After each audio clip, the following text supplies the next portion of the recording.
Bonjour à tous, je suis vraiment désolée de ne pas être avec vous aujourd'hui. Je vais essayer de vous donner des éléments sur cette question de taille de portion.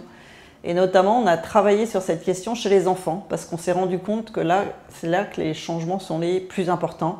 Et notamment faire un point sur les différences selon les classes sociales parce qu'on sait qu'il y a des différences, notamment d'obésité et qu'on voit qu'il y a quand même des différences de comportement alimentaire très très forts selon notamment le niveau de diplôme. Pour faire cette recherche, on utilise nos données de notre enquête alimentaire qui s'appelle Comportement et consommation alimentaire en France, qui existe depuis 1999 et qui se fait à partir de carnets alimentaires sur 7 jours.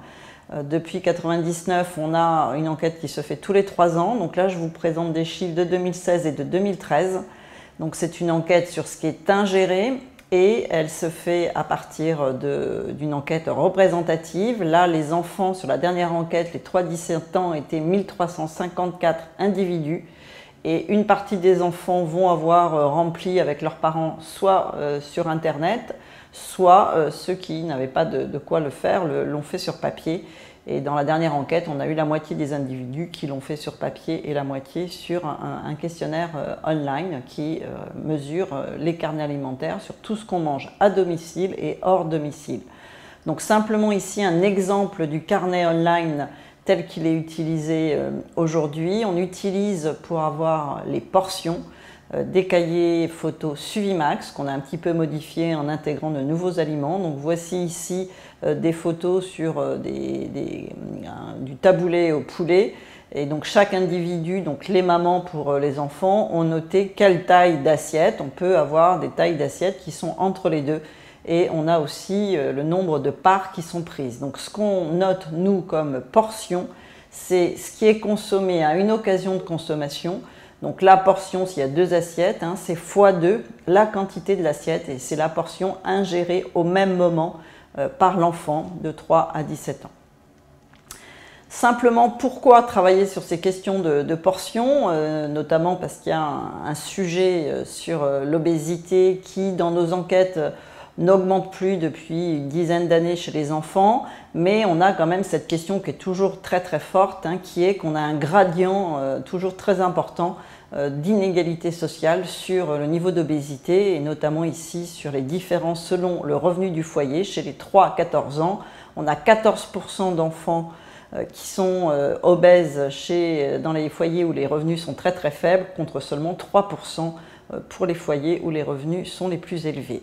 Et ce qu'on constate pourtant, c'est que le niveau d'énergie ne va pas être très différent entre notamment les catégories sociales classe moyenne jusqu'aux plus riches. On a même ici un écart entre les plus modestes et juste la classe qui est au-dessus.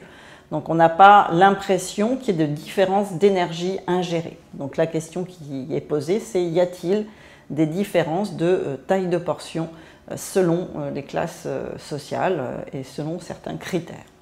Alors un premier point, et c'est comme ça qu'on s'est intéressé quand même aux portions, c'est qu'on s'est rendu compte qu'il y avait une très forte baisse de la diversité alimentaire. Ça a déjà été présenté lors d'un colloque du Fonds Alimentation Santé, mais on voit bien ici entre 2003 et 2016, notamment chez les enfants, qu'on a bien une baisse quand on calcule ici un indice de diversité alimentaire sur les 5 grands groupes alimentaires, notamment parce qu'il y a une très forte baisse de consommation de fruits et légumes chez les enfants.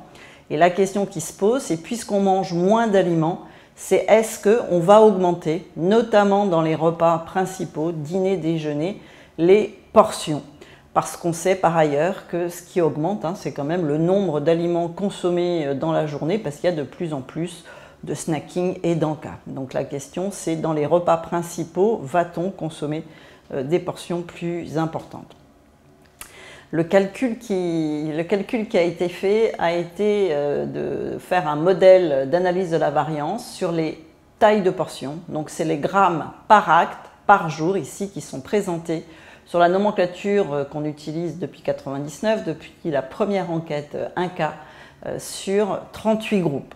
Ce que vous voyez ici en rosé, ce sont les groupes alimentaires sur lesquels on observe bien une taille moyenne qui est différente selon le niveau de diplôme du chef de ménage. Donc le chef de ménage, c'est soit quand il y a un père, le père, soit sinon la mère, quand la mère est seule avec l'enfant.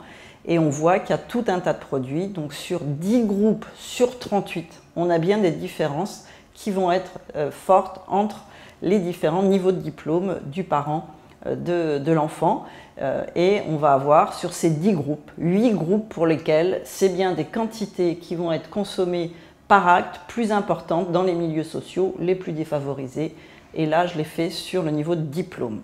Donc en regardant les effets qui sont les plus significatifs, c'est comme ça que je vais dérouler mes résultats. C'est ceux où on a un effet gradient social où les tailles de portions sont plus importantes pour les moins diplômés par rapport aux plus diplômés, avec les écarts qui sont les plus importants. Donc le poste où c'est le plus important, ça va être sur les biscuits sucrés. On se rend compte que chez les 7-14 ans, là ici les résultats ont été calculés sur l'enquête de 2013, eh bien on a une taille moyenne qui est de 39 grammes par jour consommée chez les 7-14 ans quand on a moins du brevet et qu'on est plutôt diplômé du CAP, alors qu'on est plutôt à 30 grammes quand on a bac plus 3 et plus. Et c'est même chez ceux qui sont vraiment au milieu qu'on a la taille de portion la plus faible. Et pratiquement 2 fois plus c'est chez ceux qui ont le CAP par rapport à des enfants qui sont dans un foyer où le parent va avoir le niveau du bac. Donc on a vraiment une différence là forte.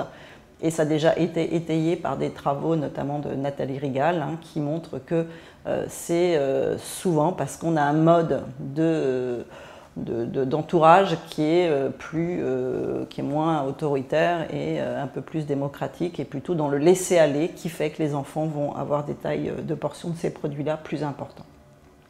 Le deuxième type de produit dans lesquels les tailles de portions sont plus importantes quand on a un niveau de diplôme beaucoup plus faible, eh bien vous le voyez là, c'est sur les consommations de charcuterie.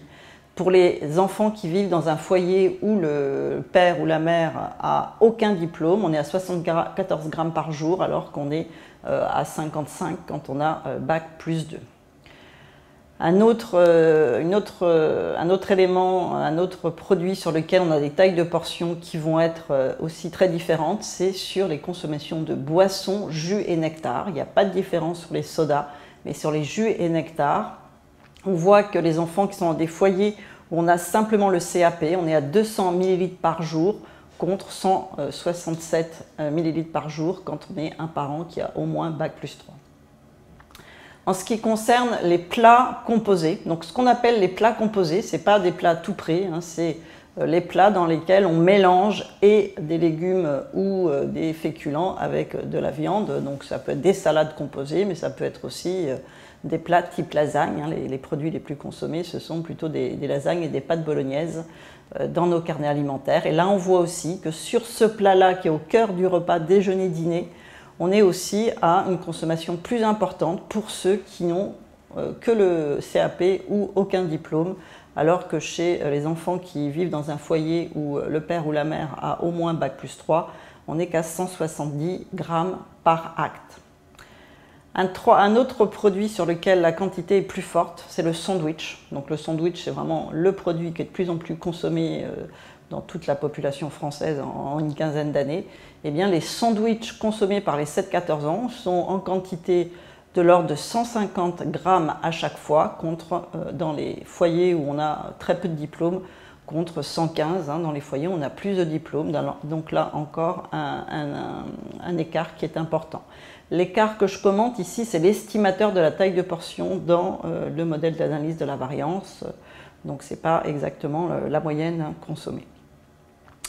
Un autre produit, et qui là va plutôt dans le sens inverse en termes de nutrition, puisque c'est aussi vrai sur la portion de légumes. Donc on a les enfants de 7-14 ans, donc c'est aussi pour des produits qui participent à une meilleure alimentation. Dans les foyers où on est moins diplômé, on va donner des portions de légumes plus importantes que quand on est bac plus 3 ou plus. Et ça va dans le sens en fait de ce qu'on observe, qui est que on a une diversité moindre, c'est-à-dire qu'on mange chez les enfants des milieux plus modestes, moins de types d'aliments, mais quand on en mange, donc là on le voit sur les plats cuits, les plats composés et sur les légumes, on va avoir une consommation qui est en plus grande quantité. Sur les deux produits sur lesquels on va avoir une relation inverse, c'est observé sur les abats. Alors sans doute parce que ce produit est peut-être dans les produits carnés peut-être un peu plus cher. On voit ici que dans les foyers où on est avec plus du bac, on en consomme beaucoup plus que ceux qui sont dans des foyers où on a moins du bac. Et même chose, et là la relation est beaucoup moins évidente, mais c'était significatif quand même, c'est sur les œufs. Dans les foyers où les enfants, où les parents des enfants ont au moins bac plus 3, on a une quantité plus importante que dans des foyers avec le CAP par exemple. Là, la relation est beaucoup moins évidente. Donc globalement, ce qu'on observe, c'est qu'il y a plutôt sur des produits qui sont de plus en plus consommés, comme des plats composés, des sandwichs, mais aussi des biscuits et des jus de fruits, des tailles de portions qui vont être plus importantes. Et ça va complètement en contrepartie de ce qu'on a déjà montré, qui est que dans les foyers où on est moins diplômé, on a une diversité alimentaire beaucoup plus faible. Donc on mange moins d'aliments dans la journée. Et évidemment, on va, pour arriver à la même énergie, puisqu'on l'a vu, il n'y a pas de différence d'énergie selon le milieu social, eh bien, on va augmenter les tailles de portions. Donc, en conclusion, on l'avait déjà mis en évidence dans un colloque pour le Fonds Alimentation Santé, les inégalités sociales sur les comportements alimentaires et surtout chez les enfants sont très très fortes. Ça s'observe sur la diversité alimentaire, sur des consommations de fruits et des légumes. Et en contrepartie d'une diversité alimentaire qui va être beaucoup plus faible, eh bien, on va avoir des quantités à chaque acte qui sont plus fortes. Il n'y a pas de différence de consommation d'énergie, mais on mange moins d'aliments en quantité plus forte. C'est vrai pour les biscuits sucrés, les jus de fruits, les charcuteries, mais quand même les légumes, mais aussi les plats cuisinés, les sandwichs, et c'est l'inverse sur les abats et les œufs. Voilà, je vous remercie.